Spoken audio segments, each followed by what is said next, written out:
One of the scariest things about the book To Train Up a Child by Debbie Michael Pearl, which is a book that is very well used and loved in the Christian fundamentalist world, such as the IBLP that the Duggars are a part of, is that it has been linked to the deaths of 3 separate children. So here's your trigger warning because we're going to be talking about them. Lydia Schatz was a young girl who was born in Liberia, and she was adopted by a family in California alongside her brother and then another girl from Liberia. This family had 6 children of their own outside of the 3 children that they adopted, and they followed a lot of Christian fundamentalist teachings. A month before she turned 8 years old, Lydia mispronounced the word pulled. That mispronunciation led to her parents holding her down for 9 hours and beating her over the back with plastic tubing. She passed away the next day. I'm reading this from my tablet, but during the trial, her parents told police that they were following the teachings about child discipline of the fundamentalist Christian organization headed by Michael and Debbie Pearl. Investigators say the Schatzes practiced a similar form of corporal punishment on their 6 biological children and were training their oldest daughter in the proper way to deliver spankings.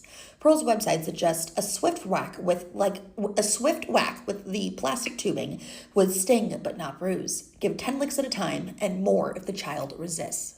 Hannah Williams was adopted from Ethiopia, and just shy of her turning 14 years old, she passed away due to hypothermia at the hands of her adoptive parents. Again, reading from my iPad.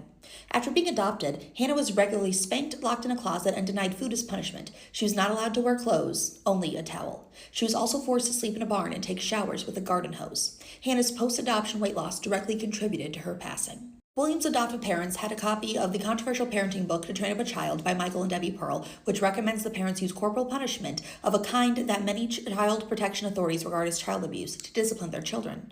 They had also given a copy of the book to an acquaintance, according to investigators. The New York Times claimed that the Williamses took the book's advice, particularly the book's recommendation that parents starve their children by claiming that a little fasting is good training, to extremes. A witness in the trial reported that the Williamses followed the book's recommendations to use a switch, cold baths, withhold food, and force children outside in cold weather as punishment, all of which were used on Williams. And what was Michael Pearl's response to this happening? On his website, Michael Pearl responded to the deaths of Hannah Williams, Sean Paddock, which we'll talk about in a second, and Lydia Schatz by noting that we share the sadness over the tragic death of Hannah Williams, but also that I laugh at my caustic critics for our properly spanked and trained children grow to maturity in great peace and love, who become entrepreneurs that pay the taxes your children will receive in entitlements. This isn't about fucking welfare, Michael.